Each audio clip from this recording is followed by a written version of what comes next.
latitude, 1330, 169, 15. That's, Hornet, right up. This is Neil Armstrong talking directly to the Hornet's flag plot room, telling exactly where he's going to land, a most unusual event. And they are very close to being on the money. We're trying to plot the coordinates Neil was reading off his computer on one of our charts here. But it looks quite close to the nominal landing area. Hornet reports spacecraft right on target point.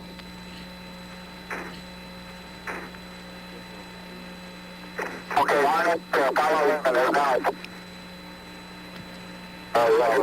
Don't shoot.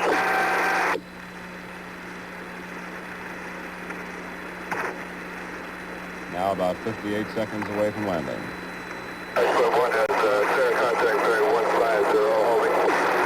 150 holding. Apollo 11 descending for about... 190 Descending through clouds at about 2,000 Hornet, feet. roger up.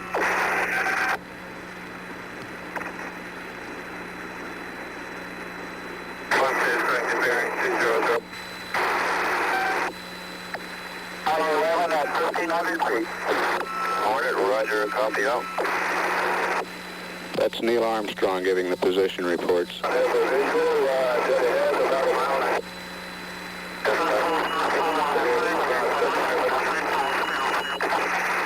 Hornet, roger.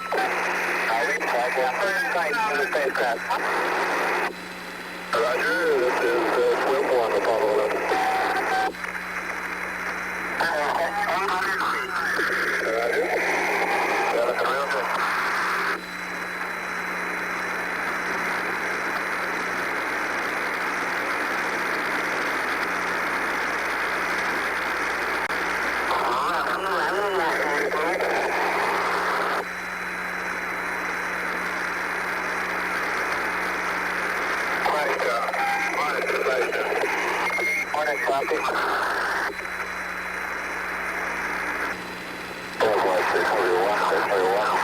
Here is the President, of course, watching from his vantage point, some 5 decks up on the carrier, standing there with the various VIPs. The men on the Hornet, some 2,200 of them. The crew, they were up as early as 2 o'clock this morning, getting everything ship-shape, final preparations for the President, Secretary of State Rogers, Admiral McCain, commander of all the U.S. forces in the Pacific, all here to observe this historic moment.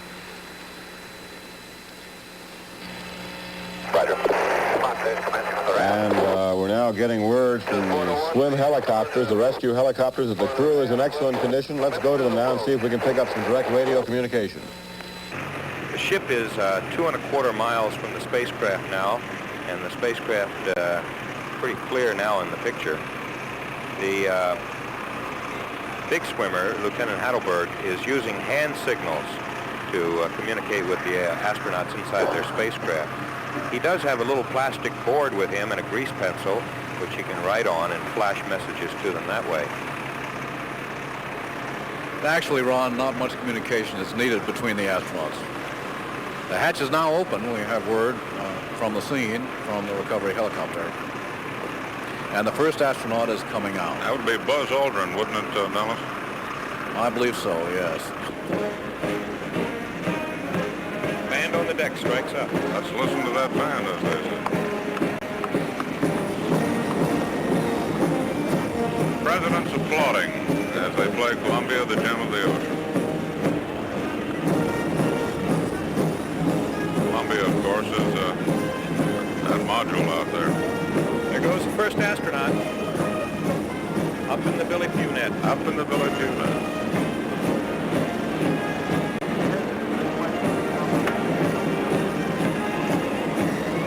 40 feet from the sea to the helicopter door. They have instructions in the helicopter, the 2 crew members in back, not to touch the astronaut. Dr. Carpentier will help the astronaut out of his net. We understand that President Nixon requested that the band play Columbia, Gem of the Ocean. Leave the flight deck. Written on the bottom of the helicopter is another welcome aboard for the astronauts. It says, "Hail Columbia." The other night that helicopter was on the deck, and I peeked underneath, and they had the old sign from the Apollo 10 recovery saying, "Hello there, Charlie Brown." But at the last minute, they painted the new welcome on saying, "Hail Columbia." So when the astronaut rides up in the net and looks up, he sees it painted on the bottom of helicopter 66.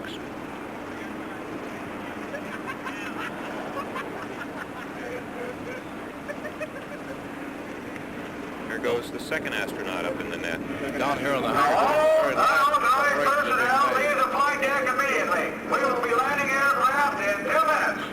John Hirosaki, the NASA project engineer, who had a lot to do with developing the mobile quarantine facility, has been spending most of his time the last 5 days inside it, along with Dr. Carpentier. And John Hirosaki is a busy man right now. He's making his very, very final preparations in these final minutes before the astronauts come on board the Hornet. It's been about an hour exactly, Dallas, and splashdown, and one more astronaut to go. So it looks like they've beaten the timetable by about 18 or 19 minutes and are just about doing it in exactly the same time it took during the dress rehearsal the other day.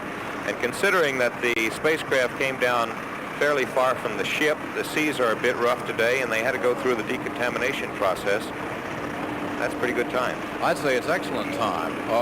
You know, actually, Ron, I think that they didn't spend as much time on decontamination as they have in some of the simulated recoveries we've watched. It seemed to me it went very fast. We're waiting now for the third and last astronaut to be pulled up to the helicopter. Then they'll come aboard. There won't be that flight deck welcome ceremony with the red carpet. There he goes. Last astronaut going up. There won't be the flight deck welcome ceremony because they've got to go right into quarantine. However, Ron, there will be a ceremony down here on the hangar deck. The Marines will present military honors. The Navy band will move down here from the flight deck where it is right now. The President will be appearing very soon after the astronauts finish their initial medical inspection, so that the routine flight deck ceremony, which has become so familiar over the past few years, will actually be supplanted by something a good deal more spectacular down here on the hangar deck. After all, this is the first time in history that the President of the United States has been on board the recovery carrier to greet the returning astronauts. The President has a overhang on that bridge, so he's not getting wet. We believe the President may have moved off the bridge, possibly on his way down.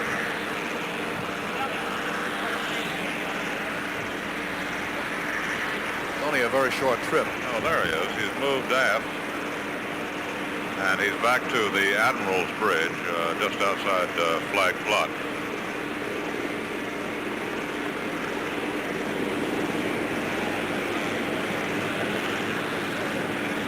There's 66 coming in. Land by elevator 2 for its descent. No baseball caps this time and no handshakes. These astronauts headed for weeks of isolation.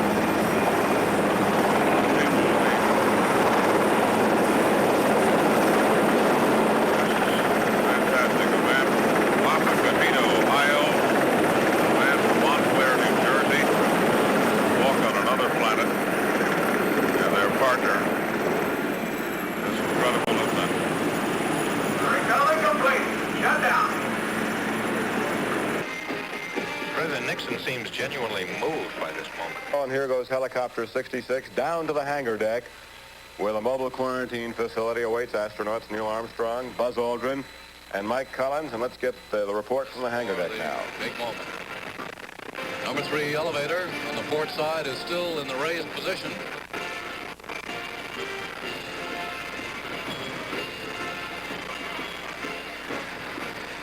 No, it's down now.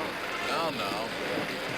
I couldn't see from my point. It's now down, and the tractor is being moved back to haul the helicopter off the number 2 elevator and back here to its position alongside the mobile quarantine facility.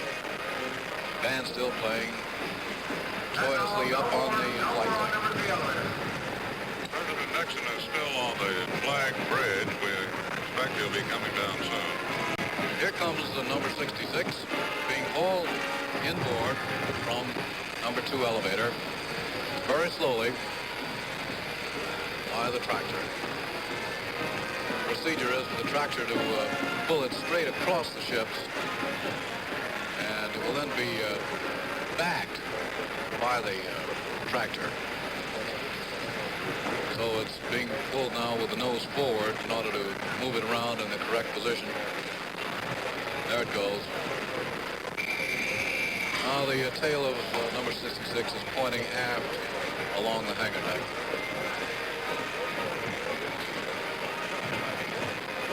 The astronaut's still inside, holding the tail back. Lavalier microphones around their necks, and anything they say will be carried by loudspeaker. Large numbers of sailors behind the lines standing there waiting to watch this historic moment, the first appearance of the astronauts before anybody but the swimmers and the crew of number 66 helicopter. Dr. Don Stolken walking along the blue path. He's the chief of the NASA recovery team on board, talking now with John Stonecipher, the assistant chief. Helicopter being moved slowly back here with the flight crew, the flight deck crew in yellow jerseys. Man up the head about to blow the whistle for it to stop.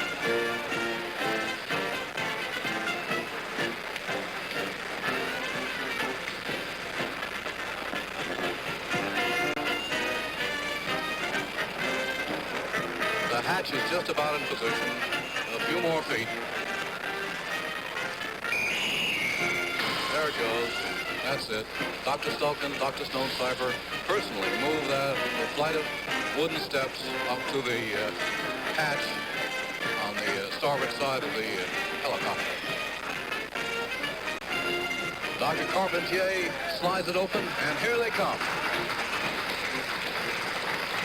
Here they come, the 3 astronauts, Armstrong, Aldrin, and Collins, waving to the crowd of cheering sailors, moving swiftly into the mobile quarantine facility. There's a wild scene of exultation and joy in mission control as they saw, even as you did, astronauts Armstrong, Aldrin, and Collins emerge in good shape from helicopter 66 to enter the mobile quarantine facility. The pent-up emotions of 8 years of work to achieve this moment overflowing. Jules Dallas Townsend is now talking to the helicopter pilot, the man who was flying number 66 when they picked him up. Let's hear it. It was a real team effort, as you know. A lot of people supported us up till the minute of pickup, and it went very, very well. What was your total time, Don?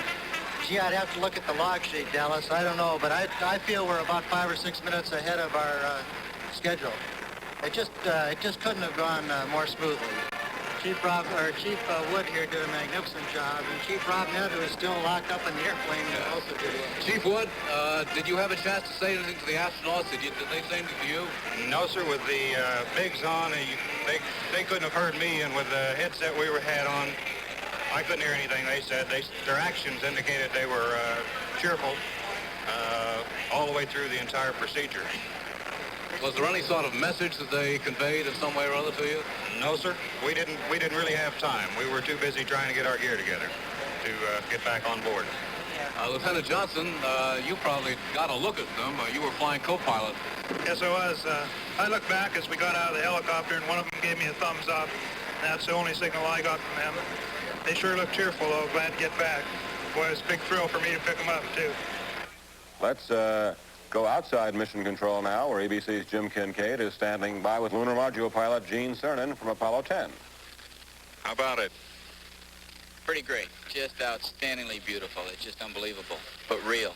Now, you're not entirely unfamiliar with moon flights, so I wonder if there's anything you saw on this one that really surprised you. No, I think I sort of lived the flight with these guys. Through television, I felt like I was in a spacecraft, and having been there, I knew what they were thinking when they were going through, except, of course, those last few minutes.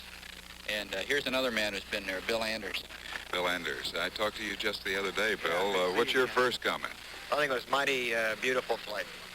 You know, it's more than just an exciting achievement. I think it's a real reward, and it's a real accomplishment of the entire 200 million people in this country. A lot of people dedicated themselves, dedicated their ambitions and efforts, and it's not the people here in Mission Control, it's not the three guys who flew it, it's the culmination of really the sincere efforts of so many million Americans, and I think they've got a right to be proud, and I know they all are proud. Now let's go back to the Hornet. And there's Dr. Henry Kissinger, the President's security aide, Tom. Yes, and Secretary of State William Rogers in the foreground. And Frank Borman in the background. And so the President obviously must be expected momentarily. This is the scene we're familiar with, yes. Just before he arrives, usually his aides come first. Bob Haldeman, the man with the brush haircut, standing behind Dr. Kissinger. As Secretary of State Rogers chatting with someone in the foreground, looks like one of the technicians. Here comes the President now, Tom. Through the hatch to the hangar deck. Ruffles and flourishes.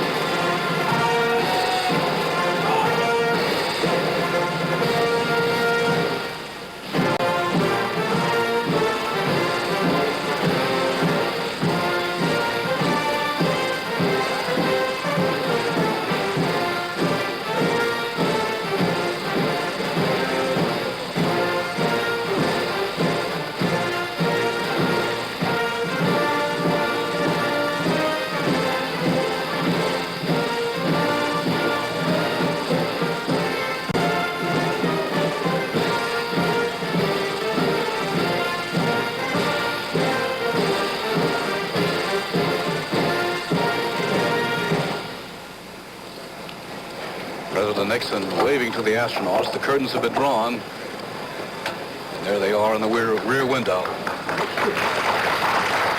President signaling for applause from the crowd. Astronauts gather in the window. Neil, Buzz, and Mike, I want you to know that I think I'm the luckiest man in the world. And I say this not only because I have the honor to be President of the United States, but particularly because I have the privilege of speaking for so many and welcoming you back to Earth. I can tell you about all the messages we've received in Washington. Over 100 foreign governments, emperors and presidents and prime ministers and kings have sent the most warm messages that we've ever received. They represent over 2 billion people on this earth, all of them who have had the opportunity through television to see what you have done. And then I also bring you messages from members of the Cabinet and members of the Senate and members of the House and the Space Agency, from the streets of San Francisco, where people stopped me a few days ago, and you all love that city, I know, as I do. But most important, I had a telephone call yesterday. The toll wasn't incidentally as great as the one I made to you fellows on the moon. I made that collect, incidentally, in case you didn't know. But I called in my view, three of the greatest ladies and most courageous ladies in the whole world today, your wives. And from Jan and Joan and Pat, I bring their love and their congratulations. We think it's just wonderful that they could have participated, at least through television, in this return. We're only sorry they couldn't be here. And also, I've got to let you in a little secret. I made a date with them. I invited them to dinner on the 13th of August, right after you come out of quarantine. It will be a state dinner held in Los Angeles. The governors of all the 50 states will be there, the ambassadors, others from around the world and in America. And they told me that you would come too. And all I want to know, will you come? We want to honor you then. We'll do anything you say, Mr. President. Anytime. One question I think that all of us would like to ask, as we saw you bouncing around in that boat out there, I wonder if that wasn't the hardest part of the journey. Was that the only, did any of you get seasick? No, we didn't, and it was one of the harder parts, but it was one of the most pleasant, we can assure you. Yeah. Well, I just know that you can sense what we all sense when you get back now. Incidentally, have you been able to follow some of the things that happened when you've gone? Did you know about the All-Star game? Yes, sir. The capsule communicators have been giving us daily news reports. Yeah. Were you American League or National League? I'm a National League man. I'm nonpartisan, sir. Yeah, that's right. There's the politician in the group, right. We're sorry you missed that game. Yes. Well, oh, you knew that too? You really? Yeah, we heard that... yeah, the rain. The rain. Right. Well, we haven't learned to control the weather yet, but that's something we can look forward to as tomorrow's challenge. Right. Well, I can only summarize it because I don't want to hold you now. You have so much more to do. And, gee, you look great. You feel as good as you look. Feel great. Feel just perfect, Mr. President. Yeah. Are you? I understand Frank Borman says you're a little younger by reason of having going into space. Is that right? Do you feel that way, a little younger? We're a lot younger than Frank Borman's. There he is over there. Come on over, Frank, so they can see you. And you going to take that lying down? It looks like he has aged in the last couple of weeks. Come on, Frank. Mr. President, the one thing I wanted, we have a poet in Mike Collins, and he really gave me a hard time for describing your words of fantastic and beautiful. And I counted them. In 3 minutes up there, you used 4 fantastics and 2 beautifuls. Well, just let me close off with this one thing. I was thinking as you know, as you came down, and we knew it was a success, and it had only been 8 days, just a week, a long week, that this is the greatest week in the history of the world since the creation. Because as a result of what happened in this week, the world is bigger infinitely. And also, as I'm going to find on this trip around the world, and as Secretary Rogers will find as he covers the other countries in Asia, as a result of what you've done, the world's never been closer together before. And we just thank you for that. And I only hope that all of us in government, all of us in America, that as a result of what you've done, we can do our job a little better. We can reach for the stars just as you have reached so far from the stars. We don't want to hold you any longer. Anybody have a last word? How about promotions? Do you think we could arrange something? We're just pleased to be back and very honored that you were so kind as to come out here and welcome us back. And we look forward to getting out of this quarantine and talking without having glass between us. And incidentally, the speeches that you have to make at this dinner can be very short. And if you want to say fantastic or beautiful, that's all right with us. Don't try to think of any new adjectives. They've all been said. And now I think, incidentally, that all of us the millions that are seeing us on television now, seeing you, would feel as I do that, in a sense, our prayers have been answered. And I think it would be very appropriate if Chaplain Pierto, the chaplain of this ship, were to offer a prayer of thanksgiving. And if he would step up now, Chaplain, thank you. Let us pray. Our minds are staggered and our spirits exultant with the magnitude and precision of this entire Apollo 11 mission. Amen. So America has been to the moon and back safely and successfully. And we think perhaps in the process rediscovered itself and discovered that it can do anything it sets out to do. On the moon, to the planets, or in its own cities, in our own cities. Apollo 12 lies ahead in November, with a new landing site on the moon, Site 7, a new goal and new dangers as well as new rewards. And Apollo 13, 14, and 15 next year, as well as those cities, slums, and a people who can and will do all that has to be done when they know. The moon then can be seen for what it really is, for what it truly is. And we don't need to look through telescopes, only with our naked eye, to discover that the moon is nothing more than a mirror image of the Earth and what we can do ourselves when we set out to. This is Jules Bergman at ABC Space Headquarters. Tom? Jules, of course, it was Presidents Eisenhower, Kennedy, Johnson, Nixon, all moved us along, supporting the space program, putting the power of the office behind the space program, continuing to keep it alive and vital with the necessary funds and the necessary full commitment.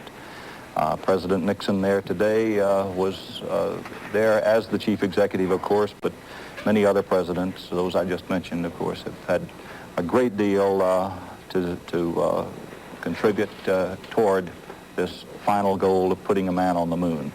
But of course the firm commitment was that of John Kennedy back in 1961 in an address to Congress when he said we've got to be there by 1970, and we have. I believe that this nation should commit itself to achieving the goal before this decade is out of landing a man on the moon and returning him safely to the earth. No single space project in this period will be more impressive to mankind or more important for the long-range exploration of space, and none will be so difficult or expensive to accomplish. But in a very real sense, it will not be one man going to the moon. If we make this judgment affirmatively, it will be an entire nation. For all of us must work to put him there. Signing off.